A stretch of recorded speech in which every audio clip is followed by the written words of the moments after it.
Hey guys, today I'm answering the question, how can I identify problem foods, also known as food triggers? So my name is Danielle, and I'm a registered dietitian nutritionist and founder of the virtual nutrition coaching practice Eat Well Crohn's Colitis. My husband Ari has Crohn's disease, and after helping him and dozens of clients identify their food triggers, improve digestive issues, and remove the fear and anxiety from eating, I wanted to start this YouTube channel to reach more IBD warriors and share current nutrition information and practical tips to help too. Currently, one of the best tools we have is a Symptom food journal.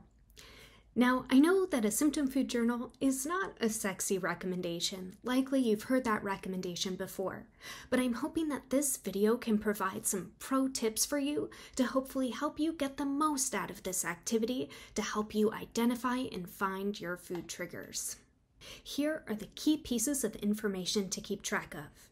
And remember, the more pieces of information you're willing or able to keep track of, the easier it will be for you to go back and identify patterns of potentially problematic foods, or have someone like me identify those patterns for you.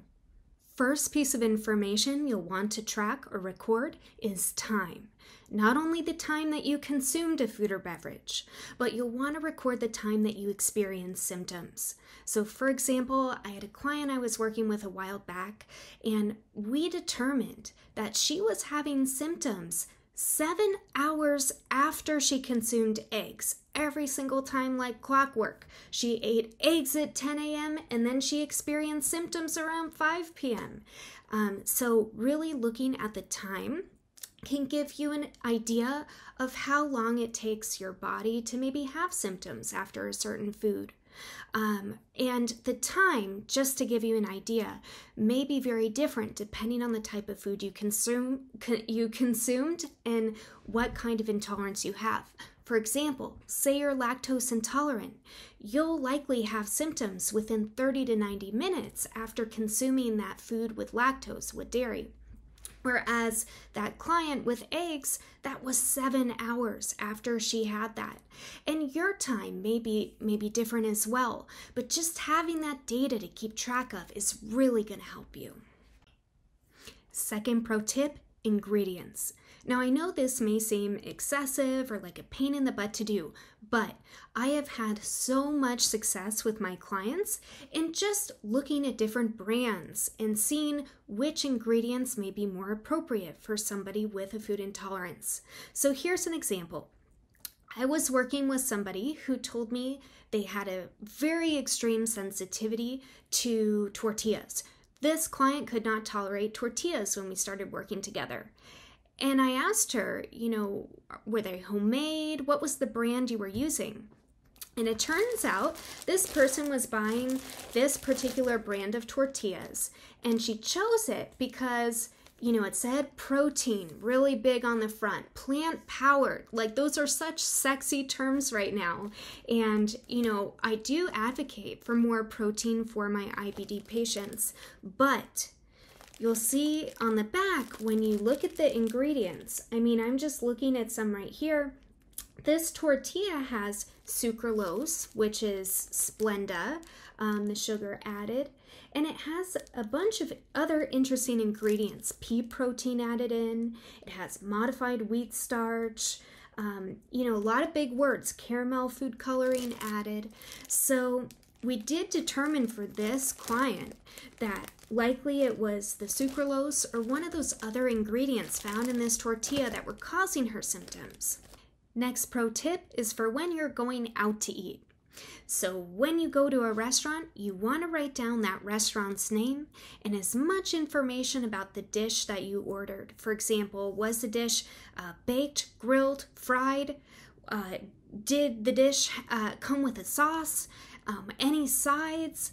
Really just as much information as you can. If nothing else, writing down the restaurant name is so critical because, kind of like the tortilla example, different restaurants can make the same items way differently, whether that's based on ingredients, whether that's based on preparation method. So for example, I was working with a client who was going to Subway every single day for lunch. It was right next to her work. she was having really bad symptoms every day in the afternoon after going out to Subway. Sometimes it's hard to know exactly what's in your restaurant dish, but when that client switched to Jersey Mike's from Subway, her symptoms cleared up. Who knows if it was a preservative, something added to the food, some ingredient, we weren't totally sure. But just by swapping to Jersey Mike's, she was able to have a better quality of life, have a better sandwich, have a better rest of her workday. Now, if you're wondering where to start, how to start, I have a couple of suggestions. One, if you like the idea of writing down with a pencil and paper, I do have a printable template that you can find on my website. It is a Symptom food journal template, giving you columns for date, time of the meal consumed, the food with the ingredients and portion sizes, and then the symptoms, type and time experienced. You could absolutely type on this using Microsoft Word, copy and paste it into Excel or Google Sheets, or of course print it and write on it. But if you're like me and your phone is glued to your body at all hours of the day, I do have a few technological suggestions that may make this process just a little bit easier and user-friendly for you. So one app that I really like, if you have iOS, so you have like an iPhone, is the app Bowel, spelled Bowelle, Bowel. So I really like it. I mean, I'm looking at it on my phone right now. It asks like, what foods have you eaten? And then it asks you how you felt afterwards. It asks about your bowel movements, and it asks about other factors like stress. Now, you will notice if you choose to download this app that it was designed for people with IBS, irritable bowel syndrome, not IBD, not inflammatory bowel disease. But that's okay. I feel like just tracking these key pieces of data is all you need to get you started. But say you don't have an iPhone, or you really don't like the Bowel app, that's okay. You can absolutely use the notes section on your phone, because all you're really doing is recording data, and you can do that anywhere in whatever method works best for you. But personally, because my phone is on me all the time, it's just so easy to go in that notes section and write down what you've got to write down. Because I don't know about you, if I don't do that right away, I absolutely forget and things get fuzzy and blurry. I mean, if you asked me what I ate yesterday, I would have no clue. So hopefully that can be helpful to you. Has anyone tried keeping a symptom food journal before? If so, please comment below. I'd love to hear how that worked for you, if you learned anything, or if you were able to identify any of your food triggers. If you found this YouTube video helpful, please feel free to like it and subscribe to this YouTube channel. My name is Danielle, and I'm a registered dietitian nutritionist and founder of Eat Well Crohn's Colitis, and look forward to bringing you more nutritional information in the future. Bye.